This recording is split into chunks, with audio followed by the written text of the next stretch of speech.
प्रतापगढ़ी, ये जीत क्यों, किस लिए और कैसे?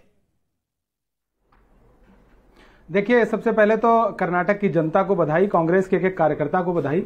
भारत जोड़ो यात्रा के दौरान अमित जी 21 दिन राहुल गांधी जी ने जो मोहब्बत की बात पूरे कर्नाटका में पैदल चल के की थी, पदयात्रा करके की थी, उसने इसकी जमीन तैयार की।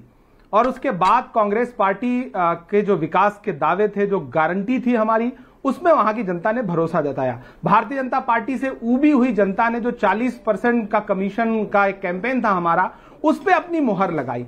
आप उससे जब आगे बढ़ेंगे तो आपने ये कहा कि भाजपा का क्या आंतरिक कलह जो है वो भाजपा का ले डूबी। मेरा अपना मानना है कि इसे राज्य के सर पे न डाल के ये चुनाव सीधे सीधे प्रधानमंत्री जी ने अपने सर पे लिया था। आगे बढ़ के खुद कैंपेन कर रहे थे और इस चुनाव में सीधे सीधे ये प्रधानमंत्री जी के करिश्मे की हार है, ये मोदी जी के करिश्मे की हार है, ये कर्नाटक की लोकल बॉडी की हार नहीं है। मैं ये मानता हूं कि इस चुनाव में राहुल गांधी जी और प्रियंका गांधी जी ने जो मेहनत की, खड़गे साहब ने हमारे जो मेहनत की, और भारतीय जनता पार्टी ने उसके खिलाफ जो नकारात्मक राजनीति की, उस सबका समग्र रूप से अगर आप विश्लेषण करेंगे तो आप ये पाएंगे कि ये नफरत के मुकाबले मोहब्बत की जीत है। जिस मोहब्बत के शोरूम को खोलने की बात राहुल गांधी जी कर रहे थे, वो खुला, वो पहले हिमाचल में खुला और अब जाके कर्नाटक में खुला। उसके और बीच इसका में व्यापक आप असर एक आपको चुनाव आने को वाले भूल रहे हैं जहां पर बीजेपी 27 सालों से शासन में थी और अभी भी है, वो है गुजरात, जहां बीजेपी का नंबर अब तक का सबसे ऐतिहासिक आया, 150 के पार गया। क्या आपको लगता नहीं है Imran Pratapgarhi, it is a very important question and straight question to you as well, कि कांग्रेस पार्टी जल्दबाजी कर रही है इन चुनाव के नतीजों को एनालाइज करने में, जिसमें वो मोदी की हार इसको मान रही है? कोई भी चुनाव होता है, नरेंद्र मोदी, अमित शाह उस चुनाव को मजबूती के साथ ही लड़ते हैं, चाहे वो निकाय का चुनाव हो। अब दक्षिण का द्वार कांग्रेस के लिए जरूर खुल रहा है, लेकिन उत्तर प्रदेश जहां से आप खुद आते हैं, जहां के आप नेता भी हैं, वहां आप देखिए आज निकाय चुनाव के नतीजे आए हैं, निगम चुनावों के नतीजे आए हैं, 2 बाई इलेक्शन थे, दोनों बाई इलेक्शन में बीजेपी आगे चल रही है।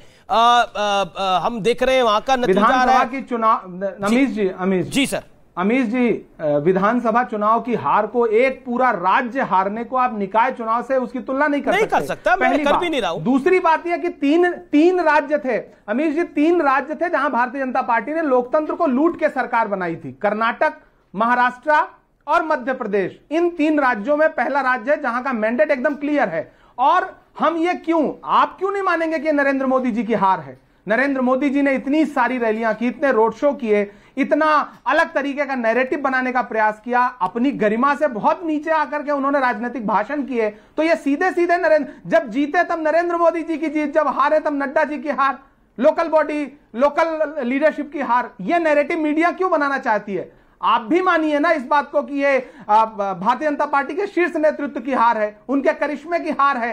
भारतीय जनता पार्टी ने कर्नाटक को नफरत की एक प्रयोगशाला में बदलने का प्रयास किया था। कांग्रेस ने एक स्वस्थ राजनीति की, कांग्रेस ने अपने मुद्दे रखे, कांग्रेस ने वहां गारंटी कार्ड दिए। मेरे साथ कई चुनावी विश्लेषक बैठे हैं यहां पर। उनका सवाल है और मैं चाहता हूं संक्षेप में सवाल पूछे इमरान प्रतापगढ़ी से, राज्यसभा सांसद है जी। मैं पूछना चाहता हूं इमरान भाई से कि इमरान भाई, उत्तर प्रदेश के अंदर हारी अगर कांग्रेस, तो वो किसकी हार थी ये बता दीजिए। और लगातार राहुल गांधी जी के नेतृत्व में लगातार जो 40 चुनाव हार गए थे, वो किसकी हार थी? एक छोटा सा उदाहरण मैं देना चाहता हूं, देखिए, इसको माइंड मत कीजिएगा। आज यदि आप 2024 का इससे अगर आप निष्कर्ष निकालते तो ये तो वही चीज हो जाएगी, चूहे को अगर गांठ मिल गई हल्दी की तो वो पंसारी समझने लग गया। याद रखिए। जी। सवाल है ये इमरान भाई जी, जवाब चुनावी विश्लेषक का सवाल है, जवाब दूं जी सर प्लीज। हाँ ठीक है, चुनावी विश्लेषक महोदय को मैं बताना चाहता हूं कि पहली बात तो हमने 24 पे अभी कोई टिप्पणी नहीं की कि ये चुनाव जो है वो 24 का नतीजा तय करेगा। हमने तो ये कहा कि 3 राज्य थे जहां भारतीय जनता पार्टी ने लोकतंत्र को लूट के सरकार बनाई। इससे चुनावी विश्लेषक महोदय भी इनकार नहीं कर सकते। वो राज्य थे कर्नाटक, वो राज्य थे महाराष्ट्र, वो राज्य है मध्य प्रदेश। तीनों राज्यों में भारतीय जनता पार्टी ने लूट के सरकार बनाई है। पहले राज्य का परिणाम सामने है, भाजपा बुरी तरह हारी है।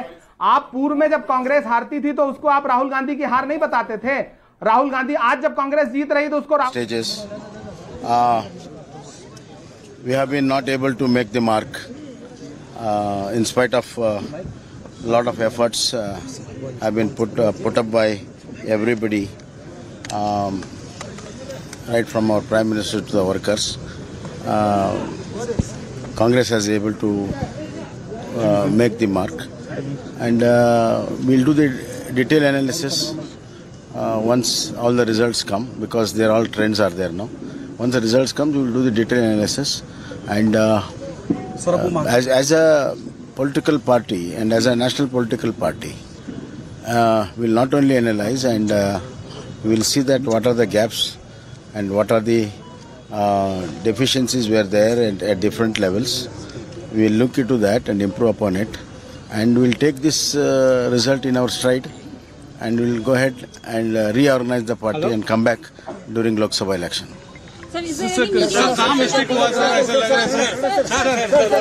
बीजेपी ने इस समय की सबसे बड़ी खबर है, बीजेपी ने अपनी हार स्वीकार कर ली है। कहा है कि हम लोकसभा में डबल मेहनत करेंगे और इससे ज्यादा दमखम के साथ वापस लौट के आएंगे। यह इस समय की बड़ी ब्रेकिंग स्टोरी है। बोम्मई मौजूदा सिटिंग सीएम ने अपनी हार को स्वीकार कर लिया है। कहा हम नेशनल पार्टी हैं, हम डीपली एनालाइज करेंगे, हम जनता के मैंडेट को स्वीकार करते हैं और हम लोकसभा में वापस लौट कर आएंगे। ये भरोसा देता हूं मैं, और कार्यकर्ताओं के साथ हम फिर दोबारा मेहनत करेंगे और वापस लौट के आएंगे, हम बताएंगे। ये बड़ा सवाल है। इमरान प्रतापगढ़ी से आपका सवाल था, क्या सवाल था आपका? उत्तर प्रदेश में कांग्रेस से 2 राज्यसभा सदस्य इमरान प्रतापगढ़ी और प्रमोद तिवारी दोनों प्रतापगढ़ जिले के हैं। प्रतापगढ़ में चुनाव हुआ है, अपनी कांग्रेस की स्थिति जरा बताइए इमरान जी। ओके, इमरान प्रतापगढ़ी जी, इमरान प्रतापगढ़ी जी बोलिए प्लीज। कहना चाहता हूं कि उत्तर प्रदेश में हम निकाय चुनाव में सत्ता में नहीं थे, हमारा बहुमत नहीं था, लेकिन कर्नाटक में भारतीय जनता पार्टी सरकार में थी। आपकी सरकार हारी है। आपके केंद्रीय नेतृत्व ने जाकर के रैलियां की हैं, 40 से ज्यादा रोड शो किए हैं। प्रधानमंत्री जी ने इतने रोड शो किए हैं, इतने बड़ी बड़ी बातें की हैं। तो आप उत्तर प्रदेश के निकाय चुनाव के रिजल्ट को रख करके चेहरा मत बचाइए। उत्तर प्रदेश के निकाय का चुनाव, हमें पता है कि आप एक पूरा राज्य हारने के बाद बताएंगे कि हम तो निकाय चुनाव में जीत रहे हैं, इसलिए कांग्रेस अपनी जीत का जश्न न मनाए। ये हमारी बहुत बड़ी जीत है। मनाने के लिए कोई मना नहीं कर रहा।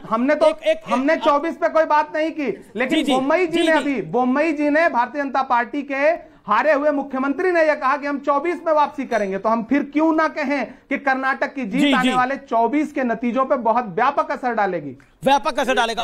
ओके, सवाल एक और राजनीतिक विश्लेषक सवाल पूछ रहे हैं। इमरान जी, आपने कहा कि उन्होंने 40 रैलियां की, आपको किसने रोका था रैलियां करने से? होता ही रैली है चुनाव के वक्त। और दूसरी चीज जो आपके बहुत नेता कह रहे हैं कि 2024 का रास्ता खुल गया है, ये पूरे देश को मालूम है। पर ये सेटबैक तो बीजेपी के लिए है बिल्कुल है, लेकिन ये पूरे देश को मालूम है कि एक पार्टी अकेले मोदी जी को टक्कर नहीं दे सकती है, और कोई भी विपक्ष राहुल गांधी को डंडे से भी छूने को तैयार नहीं है। तो कहां से? लेकिन अब तो कांग्रेस ने जो कर्नाटक में कर दिखाया, उसके बाद क्या करिएगा? अब तो नहीं, ये आपका विश्लेषण हो सकता है। ओके, लेकिन राहुल गांधी ओके, इमरान प्रतापगढ़ी सवाल वो कह रहे हैं कि आपको रैली करने से कोई नहीं रोकता। बीजेपी चाहे चुनाव हार भी रही हो, मेहनत तो करती है। गुजरात में कांग्रेस हार रही थी, मेहनत ही नहीं कर रही थी।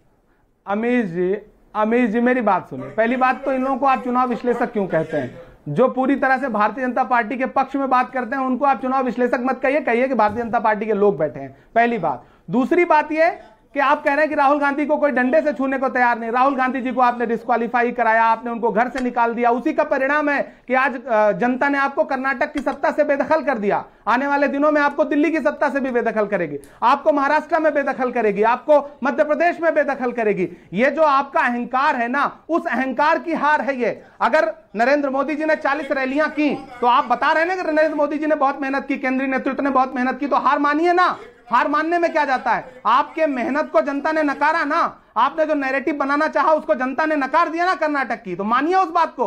अब राहुल गांधी जी ने, प्रियंका गांधी जी ने, खड़गे जी ने, डीके शिव कुमार जी ने, सिद्धरमैया जी ने जो मेहनत की उसे जनता ने स्वीकार किया, तो स्वीकारने में क्या जाता है? इमरान जी एक सवाल जो कि बहुत महत्वपूर्ण हो जाता है वो ये हो जाता है कि डीके ने भी मेहनत करी, सिद्धरमैया जी ने भी मेहनत करी, तो सीएम कौन बनने वाला है? इस समय तो सबसे बड़ा सवाल यही है। या फिर पेज जो है वो राजस्थान की तरफ फंस ना जाए, जहां सचिन पायलट आज भी प्रदर्शन कर रहे हैं, आज भी एक यात्रा को संबोधित कर रहे हैं। देखिए, दिल के बहलाने को गालिब ये ख्याल अच्छा है। हमारे विधायक नेता चुनेंगे और जिसे विधायक दल का नेता चुनेंगे वो मुख्यमंत्री बनेगा। कांग्रेस का एक सामान्य कार्यकर्ता भी मुख्यमंत्री बन सकता है। मुझे लगता है कि कहीं कोई पेंच नहीं है, कहीं कोई लड़ाई नहीं है, कहीं कोई मनमुटाव नहीं है। जो भी मुख्यमंत्री बनेगा वो कांग्रेस का मुख्यमंत्री बनेगा और हम कांग्रेस के किसी भी मुख्यमंत्री के साथ कांग्रेस का मुख्यमंत्री बनेगा। लेकिन कांग्रेस, इमरान जी कांग्रेस से कौन बनेगा, ये तो अब उत्सुकता होती है जानने की कि कांग्रेस से अब कौन बनेगा, क्योंकि डीके ने भी मेहनत करी है। डीके शिव कुमार ओरिजिनल कांग्रेसी है, सिद्धरमैया इंपोर्टेड कांग्रेसी है, तो सवाल तो कई सारे हैं। देखिए, ये कहना कि सिद्धरमैया जी बाहर के कांग्रेसी हैं, ये मुझे लगता है कि वो हमारे मुख्यमंत्री ये कर्नाटक कांग्रेस के नेता ही कहते हैं। वो कांग्रेस के ये कर्नाटक कांग्रेस के नेता ही कहते हैं कि D K is a original Congressman और Siddaramaiah is a imported Congressman. हम कह रहे ये तो अगर इस तरह से आएंगे तो हेमंता विश्व शर्मा को कोई इंपॉर्टेंट बीजेपी वाला कहता है, सिंधिया जी को कोई कहता है। अरे आप उनके बारे में कभी इस तरह की बात करते हैं? अंदर खाते तो इमरान भाई सब कहते हैं, करते हैं। बोमई जो सिटिंग सीएम है उनके लिए कहते हैं कि ये तो जनता दल से आए हुए बीजेपी वाले हैं, येदियुरप्पा ओरिजिनल बीजेपी वाले हैं। इंटरनली तो सब कहते हैं। मैं हमेशा सवाल से ज्यादा महत्वपूर्ण सवाल आपको ये पूछना चाहिए, 22-23 साल से येदियुरप्पा को हटाया क्यों भाजपा ने? मैं 21-22 साल से क्यों पत्रकारिता कर रहा हूं, बिजनेस जर्नलिज्म भी करा और पॉलिटिकल जर्नलिज्म भी करा। एक फैक्ट ये है इमरान जी, जिसको आप भी एग्री करेंगे कि बाहर वालों से कम लड़ाई होती है, अंदर वालों से ज्यादा बड़ी लड़ाई होती है। बोम्मई जी को क्यों लाया गया और येदियुरप्पा जी को क्यों हटाया था भाजपा ने? आपको क्या लगता है? अच्छा, इमरान प्रतापगढ़ी, क्योंकि आप उत्तर प्रदेश से आते हैं, महाराष्ट्र से राज्यसभा सांसद है, ये सवाल ना पूछूंगा तो अन्याय होगी उत्तर प्रदेश की जनता के साथ। क्या आपको लगता है कि उत्तर प्रदेश में आपने मेरे सवाल का जवाब नहीं दिया अमीश भाई, आप सिर्फ सवाल पूछते हैं, हमारे सवाल का जवाब नहीं। हाँ, बोलिए क्या सवाल? मेरा सवाल है कि भाजपा वालों से सवाल पूछिए कि बोम्मई को क्यों लाया गया और येदियुरप्पा जी को क्यों हटाया था? जवाब तो जनता ने दे दिया है। आप सवाल पूछ रहे हैं, जवाब जनता ने दिया है। बीजेपी का सुपड़ा साफ कर दिया है। 54 कम है आपसे, 54 कम है। 124 पर कांग्रेस है अभी आज की डेट के अंदर। येदियुरप्पा को हटाना बीजेपी की गलती साबित हो रही है। येदियुरप्पा को हटाना क्या बीजेपी की गलती साबित हो रही है? चुनावी विश्लेषण में जब बात होगी तो इसकी भी बात होगी। अमीश भाई, किसने हटाया था येदियुरप्पा जी को? जाहिर सी बात है केंद्रीय नेतृत्व ने हटाया था। अमित शाह जी ने हटाया रहा होगा, नरेंद्र मोदी जी ने हटाया रहा होगा, नड्डा जी ने हटाया रहा होगा। तो क्या आप मानते हैं कि नड्डा जी, अमित शाह जी और नरेंद्र मोदी जी की गलती से हारी भाजपा? ये तो अब आप देखिए, जनता दिखा रही है, इसमें मेरी प्रामाणिकता की तो कोई आवश्यकता नहीं है। नहीं, जनार्दन है, आपका बोलना बहुत मायने रखता है अमित भाई। जनता जनार्दन ने इतना बड़ा प्रमाण दिया है। आप वरिष्ठ पत्रकार हैं जी, मैं तो कह ही रहा हूं कि हटाना उसको गलत था। मैं आपके सामने सवाल रखूंगा ना। अब एक सवाल, जैसे अभी बोम्मई जी ने हार स्वीकार की तो कितने दबे लफ्जों में हार स्वीकार की, और आपने फिर 2024 में भाजपा वापसी करेगी इसको कितने मजबूत लफ्जों में बताया। तो इससे मेरे सवाल तो आप तक जाएंगे ना कि ये सवाल भाजपा वालों से पूछिए। उन्होंने बोला और एमपी में तैयार है। छत्तीसगढ़ में चुनाव आप जीते, राजस्थान में चुनाव आप जीते विधानसभा का, फिर उसके बाद हमने नतीजा देखा क्या आया। एमपी में 1 सीट आई नकुलनाथ की, राजस्थान में तो 25 में से 25 बीजेपी के खाते में गई। तो एक हिस्ट्री है 2019 का जो लोकसभा चुनाव था, 2018 का विधानसभा चुनाव था। अगर लूटा ना गया होता तो हमारी आज सरकार चल रही होती मध्य प्रदेश में। अब वो तो आप ही के नेता चले गए। ये तो सिंधिया साहब को आप पकड़िए, उनसे बात करिए, जिन्होंने आपको छोड़ दिया और वो बीजेपी के साथ चले गए। घर तो संभालना आपकी बारी है ना। अपना घर तो इमरान भाई आप ही संभालेंगे। आपका घर संभालने के लिए अमित शाह और मोदी थोड़ी आएंगे। ये तो राहुल जी को, आपको, प्रियंका जी को, आप सब लोगों को संभालना है अपना घर। कर्नाटक में उसकी जिम्मेदारी तो ले, नहीं संभला तो नुकसान हो रहा है ना। लेकिन मेरा सवाल है, उत्तर प्रदेश के अंदर योगी आदित्यनाथ का बुलडोजर मॉडल काम कर रहा है, आपको लगता है? उस नुकसान को स्वीकार करिए। जो कर्नाटक की जनता ने कर्नाटक में सरकार पे बुलडोजर चलाया है, उसकी जिम्मेदारी किसकी है? अच्छा, मैं आपकी सारी बात को स्वीकार कर रहा हूं, लेकिन एक सवाल को जरूर जवाब दीजिए कि उत्तर प्रदेश में योगी आदित्यनाथ का बुलडोजर मॉडल काम कर रहा है। आप देखिए किस तरह के नतीजे आ रहे हैं। देखिए, आप निकाय चुनाव और विधानसभा चुनाव को तुलनात्मक तौर पे उसकी तुलना नहीं पूछ रहा हूं। क्या कल को क्या निकाय चुनाव महत्वपूर्ण नहीं थे? करेंगे क्या नगर निगम चुनाव महत्वपूर्ण नहीं थे? बिल्कुल महत्वपूर्ण है। लेकिन मैं आपसे कह रहा हूं ना कि ये सवाल देखिए, हम उत्तर प्रदेश के निकाय में हम सत्ता में नहीं थे, लेकिन बीजेपी कर्नाटक में सत्ता में थी, सत्ता से बेदखल हुई है। तो आपको सवाल ही नहीं पूछ रहा कि आप हार गए, मैं पूछ रहा हूं कि योगी का बुलडोजर मॉडल वहां काम कर रहा है ना।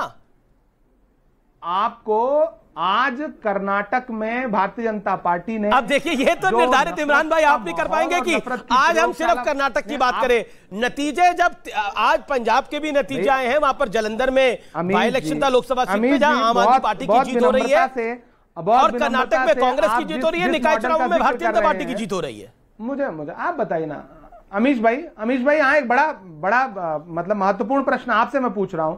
वही मॉडल तो गुजरात वहां पे कर्नाटक में भी जाकर के भाषणों में कहा गया था ना, उस मॉडल की तो वहां भी हार हुई ना, वहां हार हुई ना, उस मॉडल की वहां भी तो हार हुई है।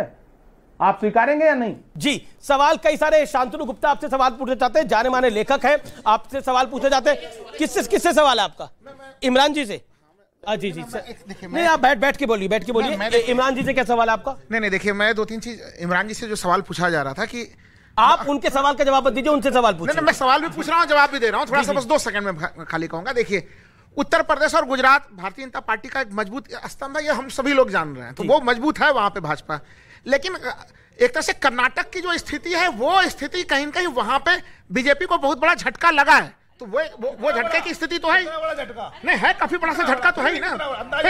8% वोट शेयर का अंतर है। पिछले बार देखिए केवल पिछले बार 2% वोट शेयर का अंतर था। उनको बोलने दीजिए, ये गलत है, उनको बोलने दीजिए, उनकी टर्न है। मैं कह रहा हूं पिछले बार 2% वोट शेयर का अंतर था, अभी 8% वोट शेयर का अंतर हो गया। एक बड़ा इमरान प्रतापगढ़ी से आपका सवाल क्या है? उनसे सवाल तो ये कि उत्तर प्रदेश में कांग्रेस को मजबूत करने की क्या योजना है, ये सवाल तो है, क्योंकि उत्तर प्रदेश में कांग्रेस अभी कमजोर है। इमरान प्रतापगढ़ी ये कह रहे हैं कि बीजेपी का किला ढहा है, बीजेपी को बड़ा झटका लगा है, लेकिन उत्तर प्रदेश में आपको कांग्रेस की मजबूत करने की क्या योजना है? देखिए, हम उत्तर प्रदेश में कई वर्षों से, 30 से ज्यादा वर्षों से सत्ता में नहीं है, इसमें कोई दो राय नहीं। वहां हम कमजोर हैं, हम उसको स्वीकार करते हैं और उसको लेकर के हम काम करेंगे। आपको कर्नाटक के रिजल्ट का असर जो है ना पूरे देश में दिखेगा। हमारे कार्यकर्ताओं में जोश आया है। मध्य प्रदेश के आने वाले चुनाव में कोई दो राय नहीं है, जल्दी ही उसका असर दिख जाएगा। अच्छा, बड़ी खबर, जगदीश शेट्टार अपनी सीट पर काफी पीछे चल रहे हैं। बीजेपी छोड़ के आए थे जगदीश शेट्टार, लेकिन बड़ा झटका मिल रहा है, यानी टर्न कोट जो हुए। और मैं बार बार इस बात को कहता रहा हूं कि बीजेपी के साथ अगर जो नेता बीजेपी को छोड़ के जाता है उसका उतना लाभ नहीं होता। फॉर एग्जांपल कल्याण सिंह ने यूपी में छोड़ा था, लाभ नहीं हुआ था। उमा भारती ने छोड़ा था, लाभ नहीं हुआ। स्वामी प्रसाद मौर्य लेटेस्ट एग्जांपल, छोड़ा, लाभ नहीं हुआ। बीएस येदियुरप्पा छोड़ के गए, उतना बड़ा लाभ नहीं करवा पाए वो अपने दल को। ओके, शांतनु, मैं इसी सीरीज में बोलना चाहूंगा, लेकिन अगर कांग्रेस से कोई छोड़ के जाता है, चाहे वो ममता बनर्जी हो, चाहे वो शरद पवार हो, चाहे वायएसआर के लड़के हो, वो सब मुख्यमंत्री बन जाते हैं। तो कांग्रेस से जब स्प्लिट होता है तो इस तरह से होता है। इमरान प्रतापगढ़ी जी से पूछना चाहूंगा कि जो उत्तर प्रदेश से आते हैं, उत्तर प्रदेश में मतलब आप 1%, 2%, 6% की पार्टी है, तो आप 24 का सपना कैसे देख रहे हैं केवल एक कर्नाटक जीत के बिना पे? कर्नाटक पे क्या सवाल है आपका? कर्नाटक में यही है कि इमरान प्रतापगढ़ी जी खुद भी काफी चर्चा में आए कि उत्तर प्रदेश से उठ के आपने कितनी रैली करी और आपकी सीटों पे क्या प्रभाव रहा, वो बताएं। अब वो तो देखिए एनालिसिस से पता लगेगा, लेकिन जिस तरह से सीटें इमरान प्रतापगढ़ी ने भी जहां प्रचार करा होगा कांग्रेस जीती होगी। इमरान प्रतापगढ़ी, आपका स्ट्राइक रेट क्या है? शांतनु गुप्ता ये जानना चाह रहे हैं कि आपने जहां जहां प्रचार किया उसका क्या रिजल्ट आ रहा है? देखिए, इस पूरे चुनाव में आप किसी का व्यक्तिगत विश्लेषण नहीं कर सकते। ये पर्दे के पीछे रहने वाले लोगों की भी जीत है और पर्दे के आगे के लोगों की भी जीत है। मैं एक विभाग का, अल्पसंख्यक विभाग का राष्ट्रीय अध्यक्ष हूं। हमारे विभाग ने एक सीट पर बाकायदा मेहनत की है और उसका समग्र रूप से, हर वफा जिंदगी जावेद नहीं होती है, दिल का हर जख्म कहीं दिल का कंवल बनता है। जब शहंशाह भी हो, इश्क भी हो, दौलत भी, तब कहीं जाके कोई ताजमहल बनता है। और कांग्रेस का नंबर और बढ़ता हुआ, कांग्रेस का नंबर और बढ़ता